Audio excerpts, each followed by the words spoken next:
This is the Building Automation Monthly Podcast with Phil Zito, episode 154. Hey folks, Phil Zito here, and welcome to episode 154 of the Building Automation Monthly Podcast. In this episode, we're going to be breaking from our normal rotation of business, sales, BAS technical topic. We've been running through that kind of 4-phase rotation for our episodes, and we're going to be continuing in a series of episodes, probably for the next 2 weeks, that is focused on building automation careers. I realize that for a lot of folks, their businesses are starting to ramp up, getting ready for summer work. That is causing a lot more job openings to appear. Folks are looking for people to do work. And some folks may be looking, how do they take that next step? How do they get to that next level in their building automation career? So if you're looking to think through how you get to that next level in your building automation career, or maybe you're trying to take your team to the next level, you've got a team of guys and gals, and you're trying to figure out, how do I take these people from performing at a specific level, whatever level that is, and I take them to the next level, a higher level, something that's more profitable, something that's got a higher utilization rate. What do I do? Well, this episode is going to go through I was about to say 6 and 7 at the same time. No, this episode is going to go through 6 steps to go and take your career to the next level. All right. So step number 1 is to work on this thing called the triad. You've probably heard me mention it before, but you may not have heard me call it the triad. What it is the 3 kind of core skills of any building automation professional that is beyond the basic beginner part of their career. And these 3 skills are HVAC, IT, and BAS. I want to get real tactical as to what I mean by HVAC, IT, and BAS, because folks can hear these 3 skills and they can think to themselves, man, I've got to master IT. I've got to be writing, asynchronous multi-threaded programs, or HVAC. I got to be able to go change out compressors and do advanced troubleshooting, or BAS. I've got to be someone who is able to write the most complex of complex programs. No. That's not what I mean by shoring up the triad. What I mean is that you have a familiarity bordering on professionalism with each one of these 3 skills. So what do I mean by that? Well, there's professionalism and then there's master. A person who has been an HVAC mechanic for 20, 30 years should be a master at HVAC. You would hope, right? Now, someone who has been working on HVAC systems for 2-3 years has a familiarity. Granted, if they're not exposed to a wide enough array of systems, they may not have familiarity, but your average commercial mechanic is going to have a familiarity with HVAC. They're going to actually have more than a familiarity. They're going to have a professional level of experience. They won't know everything, but they'll have a professional level of experience that they can go out on a call on their own and have a good idea of what to do. Now, you need to go and be somewhere in between that familiarity and professional level. I don't expect you to have the same level of expertise that a 3-year mechanic has. However, I do expect you to be able to walk into a mechanical room, identify the pieces of equipment, know what they are, know what they're doing, be able to track or trace ductwork, be able to understand what the different sensors are, understand the ramifications of sequencing. These are all things that you need to know. Moving along to IT, you need to be able to understand switches, layer 2 devices, layer 3 devices.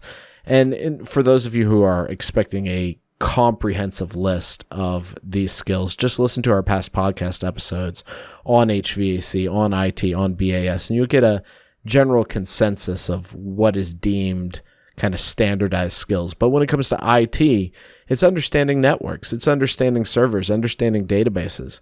No one expects you to be a DBA, that's a database administrator. No one expects you to be a CCIE, that's a Cisco certified internetworking expert. But we do expect you to understand how to do subnetting math, how to go and stand up a server instance, understand what virtualization is, how to set up a basic remote desktop connection. These are fundamental skills that you need to have. And then moving to BAS, you need to have the basic understanding of all aspects of BAS, from mounting the controller, wiring up the controller, mapping it in, setting up interfaces, setting up graphics, setting up trees. You need to be comfortably familiar, bordering on professional. If there were any area where I would say professional, I would say that you'd be bordering on the professional category with BAS. IT and HVAC, you can kind of be in between. BAS, that is an area you must, as quickly as possible, move to mastery. So by shoring up your triad on these three skills and having an honest assessment, and in past episodes, we've talked about how to assess your current skills, both using outside evaluation as well as self-evaluation, and then setting up a training program. I think that was like near episode 100, so about a year ago now. Oh my goodness. But you need to be able to do that. And once you've shored up this triad of skills, then and only then are you ready to move to step 2, which is identify the success factors in your business. And this is something I've been talking about quite a bit lately. We've been talking about the 3X rule, where you look at what your hourly rate is, and you should be able to generate 3X whatever hourly rate you want. So for example, if you want to be making, and let's just throw something that would seem crazy to some of you out there, you want to make $100 an hour. Okay. So at 2,080 hours a year, that is going to be $200,000. Okay, that's like a crazy salary to a lot of people. Well, in that case, you would want to be able to demand $200 to $300 an hour. If you are an extremely high-end systems integrator who is working on 10, 30, $40 million projects, and you are the key architect to that, then you could possibly demand that kind of salary. Now, in a more realistic range, a lot of folks are aiming for that kind of perfect 50 number, that $50 an hour that puts you in that $100,000 a year salary. Well, in order to do that, you need to be able to generate $150 an hour of revenue, give or take, right? Maybe 120, in some cases, maybe 180, depending on the market you're in. But you need to be able to generate that higher revenue. Okay, so you need to figure out what the success factors that your business values. Are they that you are going and bringing in pull-through work? Will that add up to value? Are you going and executing projects more efficiently? Are you the service person who can go out and bill out a 3-hour minimum but solve it in an hour every time? What are you doing, or rather, what is your business looking for that is a success factor? And this can be equated in engineering. This can be in operations. This doesn't just have to be in contracting. Any situation, you can look at the success factors where your success is defined for the business. And then you can look at how you can impact that. And the greater impact you have on that, the higher salary you'll be able to demand. Which brings us to step number 3, which is developing the skills required for high margin work. So first we have to understand the equation of margin, right? So you have the sell price of your project, right? The sell price of your project minus, right, your cost is profit. So when you go and you sell a project, when you sell some work, there's margin assigned to it, and that is basically a margin percentage, a profit percentage. And what happens is you divide the cost by the margin percentage, and that gives you a sell price. Now, in an ideal world, you're going to go and execute at that number. So whatever profit was forecasted, you're going to execute that forecast. The reason why you don't want to get more profit is meaning that you're pricing too high and you're probably going to price yourself out of the market, and you don't want to go under because that means you're being inefficient or you're pricing too low. So as a technician, as a programmer, as an operator, whatever role you're in, you have to realize that your business, even if you're an operator, is trying to make profit. And the more money, the more money that a organization gets for high profit work, high margin work, the better. So you have to identify what kind of skills. If you're in a organization that primarily deals with healthcare, well, working on the OR is probably going to be more profitable work because of the risk associated with it than just working on a parking lot. Okay? If you're working in higher ed, working on retrofit of existing buildings is probably going to be more profitable than building new plan and spec work. But going and doing that retrofit work is going to be potentially more challenging because you're going to have to understand how to do site walks. You're going to have to understand how to go about understanding what you're looking at in that existing building and then creating a design. This is something we're talking about in our system integration bootcamp right now. We just finished module 2 at the time of this podcast recording. And module 2 was all about developing the business use case. And the premise of integration was, taking the minimum required level of integration to achieve the business outcome. Well, what your goal is to do is to figure out the most efficient and profitable way to achieve whatever outcome the customer's looking for. And here's the deal.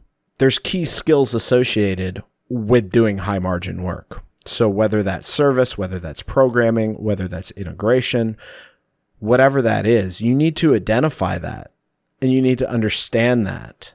You need to understand, and this is why managers, you should really be talking with your team and helping them understand how profit is made on each project. I guarantee you there's a lot of your technicians, a lot of your guys in the field and gals in the field who do not understand how the business makes money. They don't understand what efforts they're taking that are generating profit versus what efforts aren't generating profit. So they don't know what to do more or less on. So it's really important. Something I used to do when I ran operations was I would sit down, I think it was almost weekly if I remember correctly, and we would talk through the money that's in the job, and we would talk to the techs about the money that's in the job. So that way they knew what areas they could go and work on that were going to generate profit and what areas they had to be, really careful on working. Well, the same point, there's certain skills that once you learn how to do them are going to be most profitable. Programming is one of the obvious ones, right? You're a programmer. You're the person who can actually make the entire project work because without programming, the controls aren't going to work. So that's a high margin skill. So you've got to learn not only how to do these skills, but you also have to learn what the skills are. Which brings us to step number 4, which is to decide on a path. There's a lot of talk about niching down. There's a lot of talk about specialization. And to some regards, that's a great thing. Like in the IT field, specializing is really good because there's enough job opportunities that if you specialize on a specific programming language and even on a specific aspect of a programming language, you can get really far. In the world of BAS, it is good to specialize, but more on a macro level, and we'll talk about that in step 5. There's kind of really 5 paths that beyond a technician are really kind of next level paths that are going to get you close to that 6-figure salary, are going to help you to really impact the success of the business you're working at. The first skill is the programmer path, and that path is quite simple. You write programs.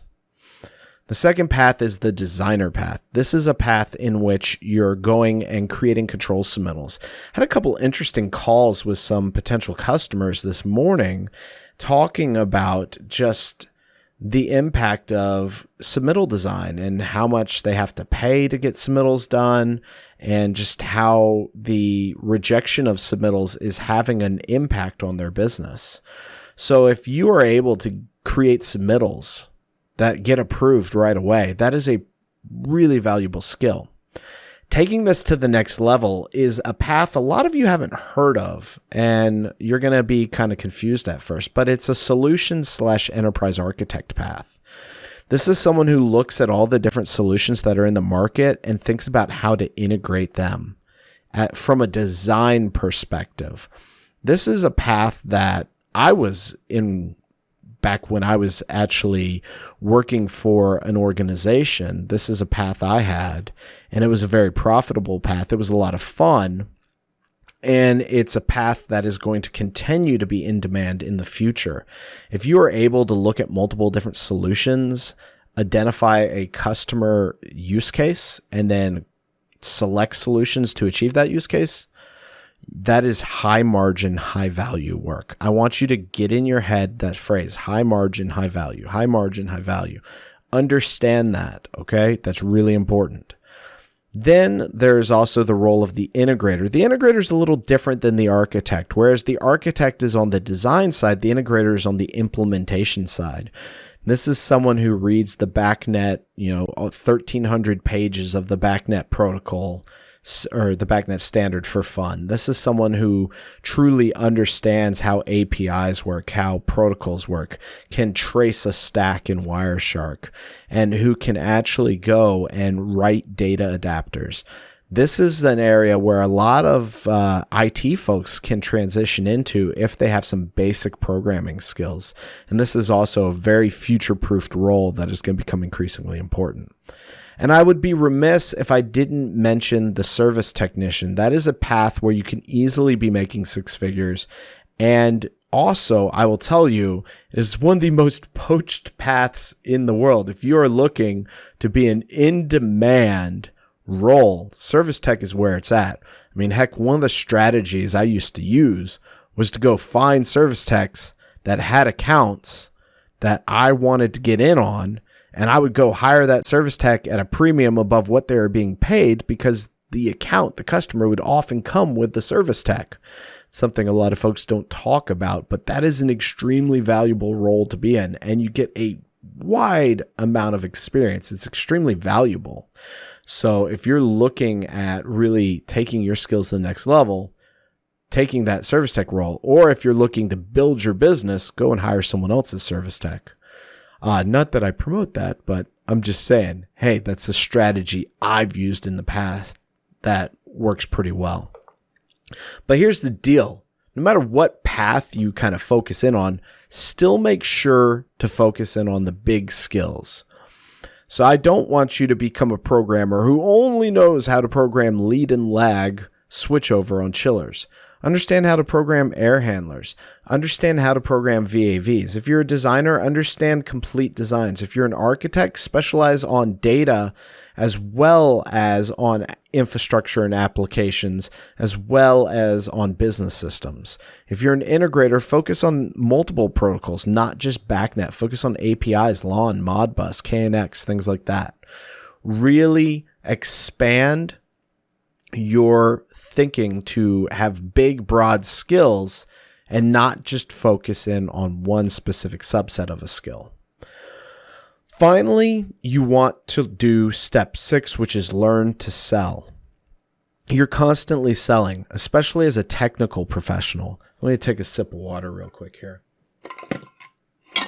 But you should really be thinking of, hey, how am I going to really just grow the amount of work I have? Well, you can do that by being efficient. You can do that by having highly profitable skills.